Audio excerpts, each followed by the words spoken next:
E a Procuradoria-Geral da República entrou com um recurso no STF para reverter a anulação de todos os processos e investigações contra o ex-ministro Antônio Palocci. A decisão em favor do condenado pela Lava Jato foi tomada pelo ministro Dias Toffoli. Palocci integrou os governos petistas de Luiz Inácio Lula da Silva e também de Dilma Rousseff. Agora, o procurador-geral Paulo Gonet pede a Dias Toffoli que reconsidere a própria decisão ou envie o processo para julgamento no plenário do STF. Gonet afirma que Palocci busca escapar da responsabilidade penal sem amparo em fundamento jurídico idôneo. E aí, Piotr, surpreende ou já era esperado aí essa manifestação da PGR pedindo a reconsideração aí dessa decisão do ministro Dias Toffoli? Em algum momento a PGR precisa ser o Ministério Público, só para variar, né? Porque ultimamente concorda com tudo que vem do gabinete do ministro Alexandre de Moraes ou do Supremo Tribunal Federal como um todo. Então, de vez em quando, precisa ser PGR.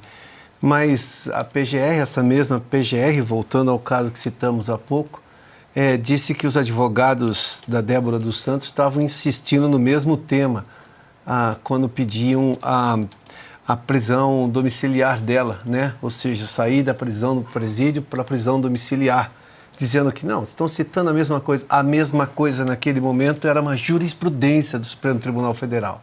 Lá não valeu. E agora, recentemente, concordou com a ideia de periculosidade dessa moça que agora vai ter o julgamento no plenário virtual. Uma excrescência jurídica no Brasil, um absurdo, enfim, tudo que a gente está vendo.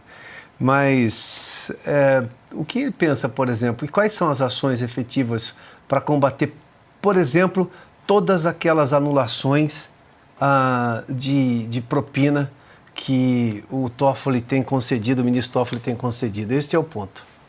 Esse caso é especialmente obsceno, né? Pelo seguinte, eu demorei para entender tudo que ele faz, né? O Dias Toffoli é difícil de entender. Mas eu não entendia bem o seguinte, ele disse, está anulado, né? Estão anuladas as condenações, os desdobramentos, né? Mas não foi anulada o acordo de delação.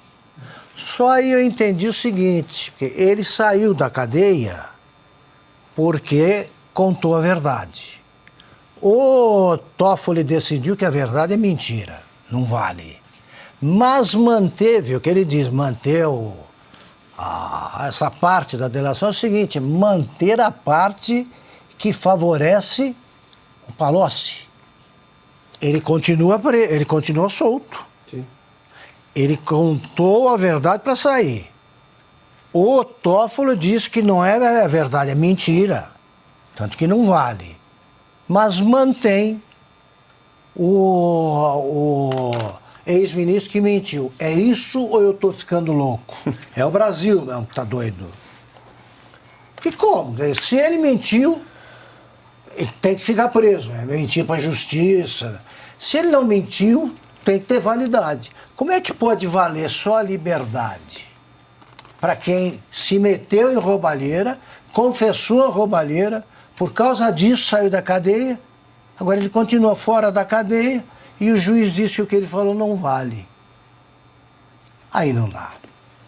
Ana, deixa eu te ouvir também, mas quando se fala de Lava Jato, vira e mexe, volta a circular nas redes sociais um vídeo, um trecho de uma entrevista que o ministro Luiz Roberto Barroso concedeu ao programa Roda Viva, um clássico, em que ele é perguntado o que ele acha, uma análise da Lava Jato, se a Lava Jato havia politizado, criminalizado a política. E vira e mexe, circula esse vídeo, acho que vale a pena rever mais uma vez. O que aconteceu na Petrobras foi crime mesmo.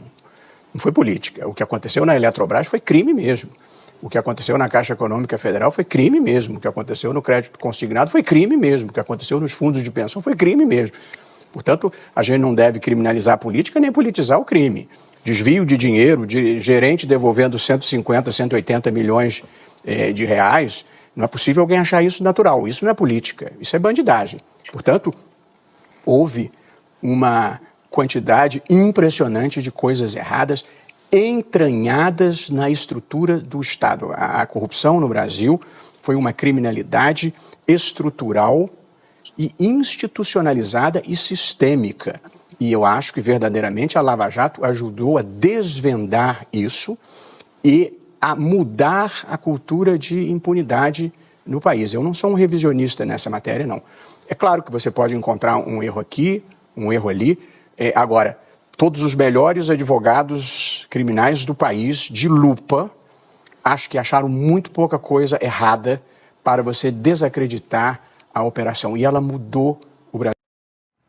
Tá, então, a gente ouviu esse trecho, uma entrevista que foi concedida De quando é isso, Paulo? de 2020, junho de 2020, ao Roda Viva, Ana. Tá aí, agora Olha, não se manifesta.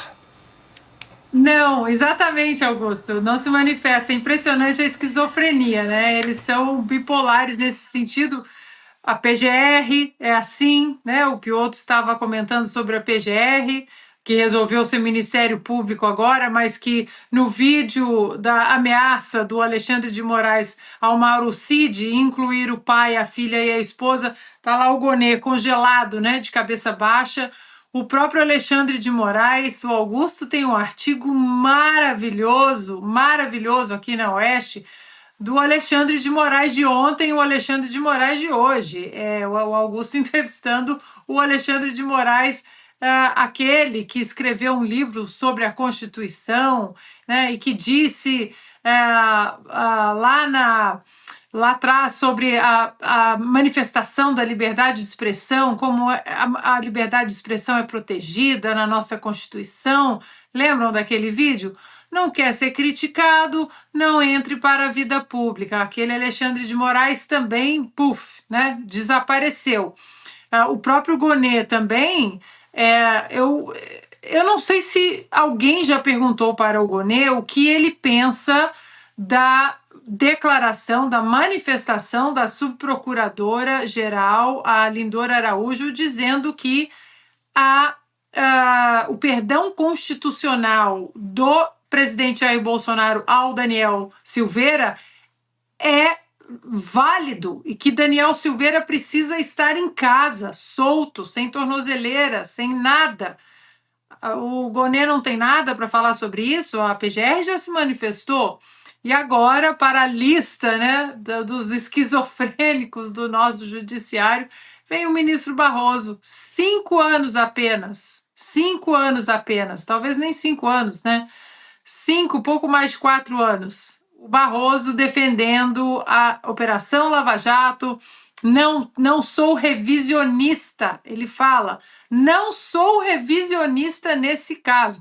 Tem também, agora lembrando aqui, o Gilmar Mendes falando que as prisões preventivas eternas, que isso era uma tortura. Ele falou isso num vídeo. Isso é uma tortura, numa sessão ali no plenário do Supremo Tribunal Federal. E nós temos a Débora, que pode ser condenada a 16 anos agora de prisão, presa preventivamente 2 anos, porque aqui abriu um batom, Augusto, ó. Abriu um batom e escreveu "perdeu mané". E isso aqui é uma arma. Paulo. Temos um encontro marcado com as prisões alongadas de Curitiba. As de agora são curtinhas, né?